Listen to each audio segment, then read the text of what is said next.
Now, standard terminal arrival routes are pre-planned IFR arrival procedures that provide a way for you to navigate from the en route environment to the terminal area where instrument approach procedures start. The main purpose of STARS, like SIDS, is to simplify navigation tasks for pilots, help ATC manage traffic flow, and reduce communication requirements, which keeps the radio from becoming overly congested. A STAR is simply a charted procedure for you to follow. Let's take a look at the Glen Rose 1 arrival into Dallas-Fort Worth. It just so happens that this STAR has 2 pages to describe the procedure. Many STARs have just 1 page, which includes both the graphical and the textual descriptions. But as STARs become more complicated, like in busy terminal areas, you'll find multiple pages. Here on page 1 of the Glen Rose 1 STAR is the graphical depiction of the transition routes, which are each named for their point of origin, all leading to the Glen Rose Vortac JEN. And you can see here at the top that it says transition routes. On the second page are the arrival routes, and you can see here at the top it says arrival routes. A STAR's arrival route is also called the basic STAR procedure or common route. The graphic on the second page depicts the details of the arrival route starting at the Glen Rose Vortac, followed by the textual description of both the transitions and arrival. The textual half is broken into 2 sections. The upper half describes each of the transitions, such as the Abilene transition, the Syntex transition, and so on. Notice, unlike SIDS, that the transition name is listed first and then the arrival name, as you can see here for Abilene, which is shown as ABI.JEN1 for the Glen Rose 1 arrival, and Syntex CWK. Then JEN, again for the Glen Rose 1 arrival. This is how you would enter that into your flight plan. By the way, the number designates the arrival version, and it's updated when any changes are made. And that number will be used when ATC gives you your clearance, so you'll know if you have the most current version. The lower half of the textual section describes the arrival route and other details needed when flying the STAR. Now let's say that you're coming in from the west along the Abilene transition into the Dallas-Fort Worth area.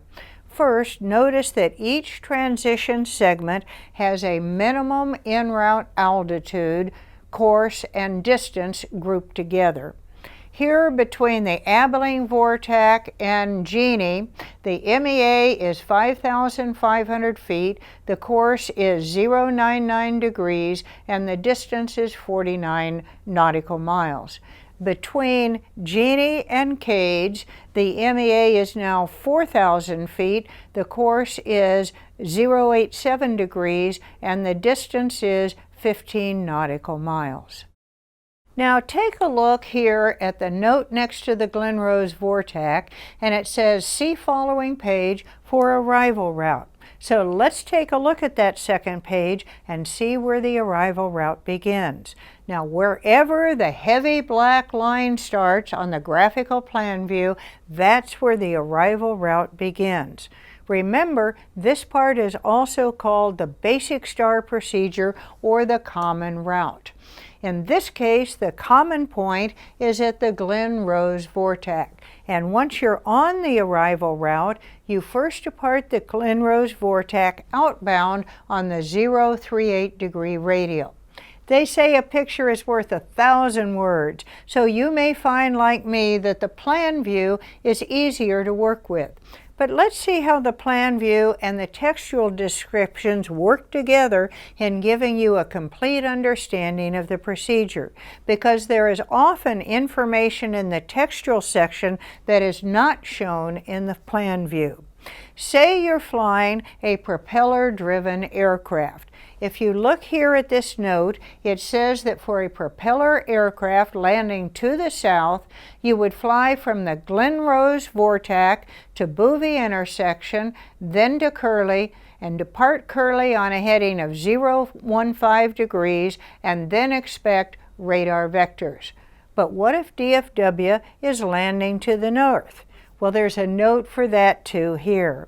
Again, after establishing yourself outbound on the Glen Rose 038 degree radial, you would then fly to Bovie intersection, then to Isabel, depart Isabel on a heading of 075 degrees, and then again expect radar vectors.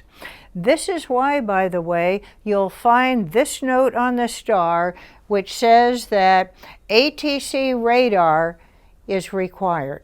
Now, just like other procedure charts, stars provide you more than just altitudes, courses, and headings to fly.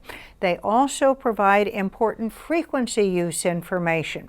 Let's look back at page 1 of the Glen Rose 1 arrival. Let's say you're coming in from Abilene from the west. What frequency should you expect to use for ATIS and regional approach control? Well, first you look in the upper corners of the star, either on the left or the right side, which will have the ATIS frequencies for all the airports served by the star and approach control frequency information. This arrival only serves DFW, so that's the ATIS frequency you see even though it isn't named. And the ATIS frequency is listed first, here and here, 123.775. Below that are two regional approach control frequencies, 119.875 and 133.625, listed here and here. If you need to know the tower and ground control frequencies, which is a good thing to have ready as you approach an airport, you could look inside the chart supplement. And that's what you might have to use on the FAA knowledge test. So we'll flip open the chart supplement to DFW and we'll take a look at the tower and ground frequencies. Here, the tower frequencies when approaching from the west are 124.15 and 134.9, and the ground control frequency from the west is 121.85. In real life, it's much more practical to look at the approach chart for the approach you expect to fly. And up at the top, it gives you those tower and ground control frequencies from arrivals from the east or from the west. And so now you know where to find the important information on stars like altitudes, courses, headings, and frequencies.